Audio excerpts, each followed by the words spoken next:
नमस्कार, आप देख रहे हैं रॉयल बुलेटिन। आज हम बात कर रहे हैं लखनऊ से, जहां सूबे में एक महत्वपूर्ण कार्यक्रम का आयोजन हुआ, विमुक्त जाति दिवस। इस अवसर पर मुख्यमंत्री योगी आदित्यनाथ ने विशेष रूप से भाग लिया और समाज के इस महत्वपूर्ण वर्ग के लिए अपनी प्रतिबद्धता जताई। सीएम योगी ने कहा कि भारत सरकार ने 1952 में क्रिमिनल ट्राइबल एक्ट को समाप्त कर विमुक्त जातियों को एक नई पहचान दी थी। इन जातियों को दशकों तक एक क्रिमिनल ट्राइब के रूप में देखा गया, लेकिन आज समय बदल चुका है।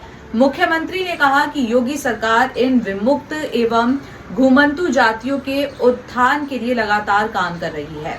विकास योजनाओं का लाभ बिना किसी भेदभाव के इस समुदाय तक पहुंचाया जा रहा है। सीएम ने ये भी कहा कि ये जातियां मुगलों और अंग्रेजों के खिलाफ भी बहादुरी से लड़ी है। उन्होंने प्रतिबद्धता जताई कि भविष्य में भी इनमें शिक्षा, स्वास्थ्य, रोजगार जैसे क्षेत्रों में और कई योजनाएं चलाई जाएंगी। इसके अलावा घुमंतु जातियों के लिए एक बोर्ड बनाने की जरूरत है ताकि उनके विकास को और मजबूती मिल सके। भारत माता की, भारत माता की, भारत माता की, वंदे वंदे वंदे। विमुक्ति जाति दिवस के आज के इस कार्यक्रम में मंच पर उपस्थित उत्तर प्रदेश सरकार में मंत्रिमंडल के मेरे वरिष्ठ सहयोगी, मत्स्य विभाग के मंत्री डॉक्टर संजय निषाद जी, इस संपूर्ण कार्यक्रम के आयोजक, संयोजक, प्रदेश के समाज कल्याण विभाग के मंत्री श्री असीम अरुण जी,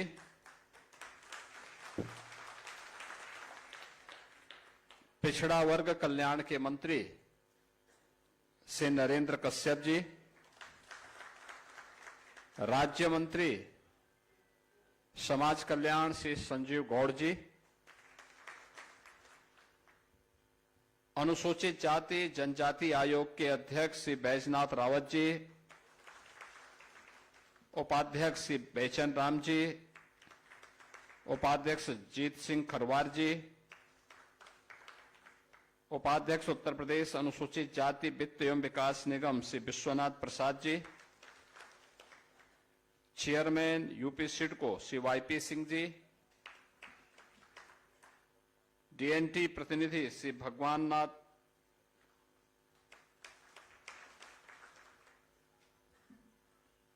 डॉक्टर शोभा चौधरी और अन्य सभी आज के इस कार्यक्रम में उपस्थित विमुक्त जातियों से जुड़े हुए सभी बहन और भाइयों, मैं सबसे पहले विमुक्त जातियों की मुक्ति के लिए 31 अगस्त की स्थिति के लिए आप सभी को हृदय से बधाई देता हूं और आज के इस कार्यक्रम में आगमन के लिए आपका अभिनंदन भी करता हूं।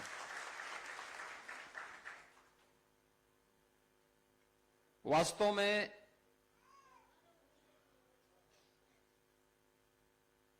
ये जातियां कौन है? ये वे जातियां हैं जिन्होंने देश के अंदर विदेशी हमलों को रोकने के लिए एक योद्धा के रूप में काम किया था।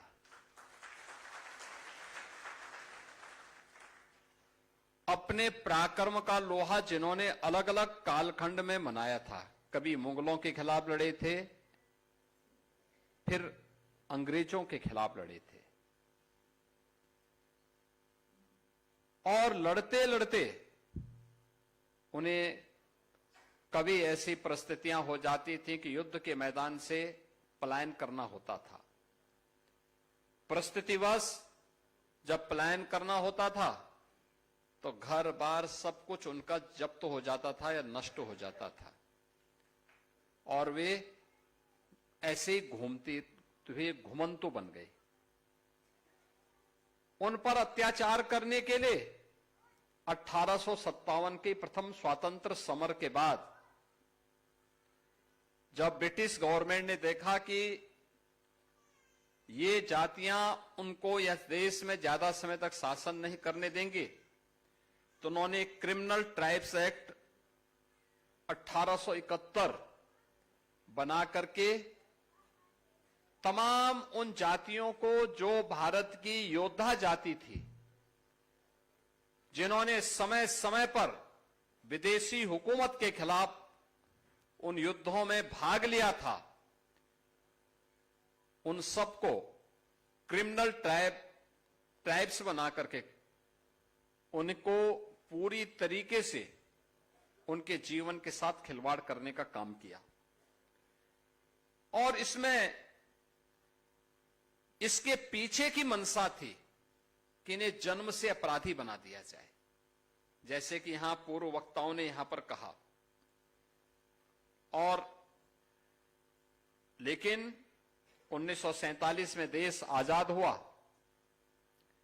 और 52 तक ये जातियां तब भी उसी प्रकार की क्रिमिनल ट्राइब्स का हिस्सा बनी रही। 31 अगस्त 1952 को बाबा साहब डॉक्टर भीमराव अंबेडकर जी के प्रयासों से इन सभी जातियों को क्रिमिनल ट्राइब से मुक्ति मिली और क्रिमिनल ट्राइब से मुक्त होने के बाद इन्हें भी आगे बढ़ने का अवसर प्राप्त हुआ। अलग अलग क्षेत्र में इन्होंने काम प्रारंभ किया और फिर इनके लिए तमाम प्रकार के अन्य आयोजन प्रारंभ हुए। आज के इस अवसर पर जब हम लोग यहां पर हैं, उत्तर प्रदेश सरकार और भारत सरकार हर घुमंतु जाति के कल्याण के लिए पूरी प्रतिबद्धता के साथ कार्य कर रही है। आश्रम पद्धति के विद्यालय बना करके उत्तम शिक्षा की व्यवस्था हो सके, इसके लिए 9 जनपदों में अब तक जयप्रकाश नारायण सर्वोदय विद्यालय रामपुर, फर्रुखाबाद, वाराणसी, लखनऊ, गोरखपुर, गोंडा, सोनभद्र, सुल्तानपुर, इन सब में ये विद्यालय प्रारंभ हो चुके हैं। 2 आवासीय आश्रम पद्धति के विद्यालय प्रयागराज और लखनऊ में प्रारंभ हो चुका है।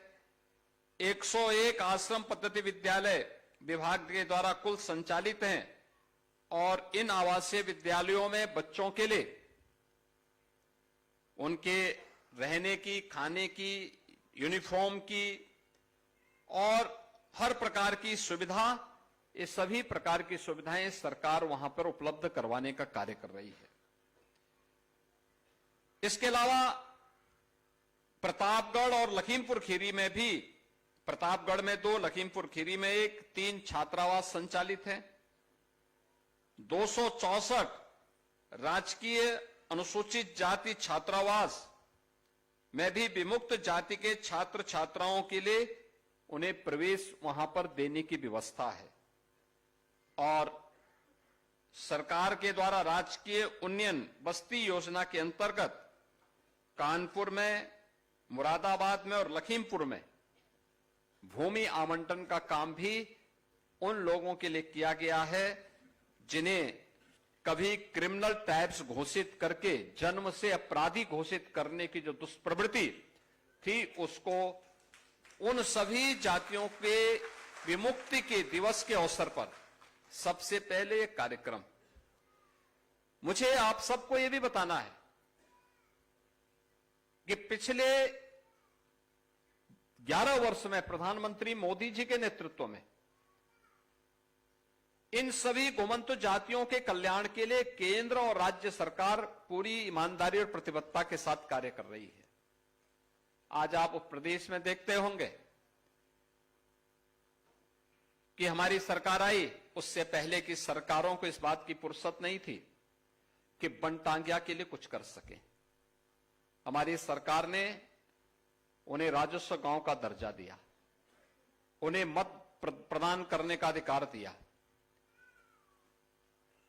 1947 से लेकर के 2017 तक एक भी बनटांगिया परिवार के अपने पक्के मकान नहीं थे।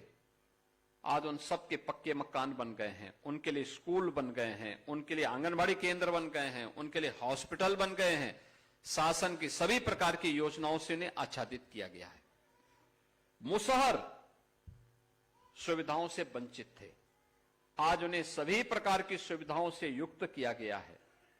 कोल सुविधाओं से वंचित थे, उन्हें सभी प्रकार की सुविधाओं से युक्त किया गया है।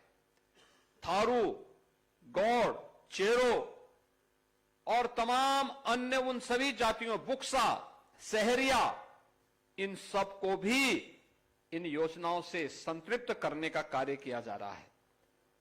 कुम्हार जाति के लोगों के लिए व्यवस्था बनाई गई कि हर ग्राम पंचायत में अप्रैल से लेकर के जून तक गांव का तालाब मिट्टी निकालने के लिए उन्हें फ्री में उपलब्ध होगा और उन्हें सोलर चाक और इलेक्ट्रिक चाक देकर के प्लास्टिक को प्रतिबंध करके मिट्टी के बर्तनों का उपयोग करना प्रारंभ किया। परिणाम है आज प्रजापति समुदाय के लोगों को भी अच्छा आमदनी शुरू हुई। निषादों के कल्याण के लिए भी जिस गांव का है, समिति जहां की है, वहां का पट्टा उन्हें प्राथमिकता के आधार पर प्राप्त हो सके, उनके लिए तमाम प्रकार की स्कीम, आवास की स्कीम भी बनाई गई। उनके लिए नौका प्रदान करने की कार्रवाई भी प्रारंभ हुई। ये अनेक कार्यक्रम आज प्रारंभ हुए हैं। श्री संजय निषाद जी उसको लेकर के लगातार प्रयासरत हैं, काम कर रहे हैं।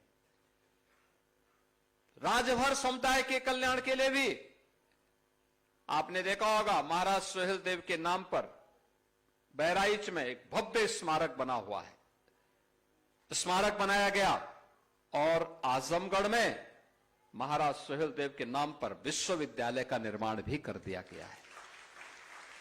यह पहली बार हो रहा है। बेटी के जन्म लेने से लेकर के शादी ब्याह होने तक, बेटी के जन्म से लेकर के स्नातक तक की पढ़ाई के लिए 25,000 रुपए का पैकेज सरकार देती है और शादी के लिए योग्य हुई बेटी 1 लाख रुपए मुख्यमंत्री सामूहिक विवाह योजना में उस बेटी के कन्यादान के लिए सरकार उपलब्ध करवाती है। सरकार की योजना का परिणाम है कि आज योजनाओं का लाभ बिना भेदभाव के प्रत्येक व्यक्ति को मिल रहा है, बिना भेदभाव के। राशन की सुविधा का हो, मकान की सुविधा का हो, शौचालय की सुविधा का हो, पेंशन की सुविधा का हो या सरकारी नौकरी में सुविधा का। आपने देखा होगा अभी उत्तर प्रदेश पुलिस में भर्ती हुई, भर्ती में घुमंत जातियों से जुड़े हुए भी तमाम युवक और युवतियां भर्ती हुई हैं जिन्हें सरकारी नौकरी मिल गई। पहले कोई पूछता नहीं था, अब सरकारी नौकरी मिल रही है। इन सभी जातियों के कल्याण के लिए सरकार पूरी प्रतिबद्धता के साथ कार्य कर रही है, जिसमें हम आज भी इस बात को देखते हैं। नट है, बंजारा है, बाबरिया है, सांसी है, कंजर है, कालवेलिया है, ये सभी ऐसी जातियां हैं जिनके कल्याण के लिए कार्य किए जाने की आवश्यकता है। और आज मैं यहां पर श्री असीम अरुण जी से कहूंगा कि इन जो जातियां अभी वंचित रह गई हैं, सुविधाओं से वंचित हैं, उनके लिए जमीन के पट्टे मिले, उनके लिए मकान की सुविधा हो। जैसे हम लोगों ने अन्य जातियों को आच्छादित करना प्रारंभ किया, सेचुरेशन के लक्ष्य को प्राप्त किया है, ऐसे ही यहां पर प्रदेश में एक घुमंतु जातियों का बोर्ड बनाने की आवश्यकता है। उनको बनवाइए। उसको बनाने के साथ ही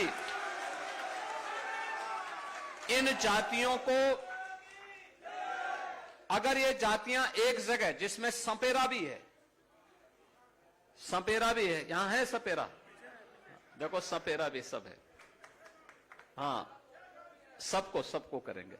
सपेरा होंगे, जोगी समुदाय के भी होंगे, हैं कि नहीं है? देखो बंजारा मैंने कहा है, बंजारा, नट, कंजड़, ये सभी को एक बनवा करके और इन सभी के लिए जमीन के पट्टे मकान, ये लोग वहां बटे, इनके लिए कॉलोनी बनाएंगे, मकान की कॉलोनी बन सके। ये सुविधाएं होनी चाहिए जिससे, जैसे शामली का मॉडल, जैसे शामली के अंदर हुआ है, या बनटांगिया का जो मॉडल हम लोगों ने बनाया है, हर प्रकार की सुविधाओं का लाभ उन्हें प्राप्त हो रहा है। ऐसे ही सभी प्रकार की सुविधाओं का लाभ मिल सके और आजादी का सही अनुभव न केवल इनको बल्कि सरकारी नौकरियों में, शासन की सुविधाओं में इसका लाभ इन्हें प्राप्त हो सके, यह एहसास आज प्रधानमंत्री मोदी जी के नेतृत्व में दिलाने की आवश्यकता है। मुझे विश्वास है कि विमुक्ति दिवस के अवसर पर हम सब उन सभी घुमंत जातियों को जो अब तक खानाबदोश की तरह घूमते थे, आज आपने देखा होगा उत्तर प्रदेश सरकार ने 18 अटल आवासीय विद्यालय भी बनाए हैं। पीओसी बोर्ड में जो श्रमिक हैं, रजिस्टर्ड श्रमिक हैं, उनके बच्चों के लिए, और जिन बच्चों ने अपने लीगल अभिभावक को खोया है कोविड के दौरान, उन बच्चों को हम लोग वहां ले जाते हैं। 18,000 बच्चों का अब तक एडमिशन हुआ है, जिन बच्चों को हम उत्तम शिक्षा, अत्याधुनिक शिक्षा, इतना अच्छा इंफ्रास्ट्रक्चर, इतना अच्छा भवन, छात्रावास बना करके सुविधाएं उपलब्ध करवा रहे हैं। जो अब तक एक सपना था, अब वो सपना साकार हो रहा है। आज के इस अवसर पर, इस दिवस के लिए मैं आप सबको बधाई देता हूं। बाबा साहब भीमराव अंबेडकर की उस दूरदर्शिता के लिए नमन करता हूं और विश्वास करता हूं कि आप सभी लोग शासन की इन सुविधाओं का लाभ प्राप्त करेंगे। आप सबके प्रति मेरी शुभकामनाएं हैं। धन्यवाद। जय हिंद। अगर आप ऐसी खबरें देखना चाहते हैं जो आपके समाज और देश से जुड़ी हो, तो कृपया हमारे चैनल रॉयल बुलेटिन को सब्सक्राइब करें और बेल आइकन जरूर दबाएं ताकि हर ताजा खबर आप तक सबसे पहले पहुंचे।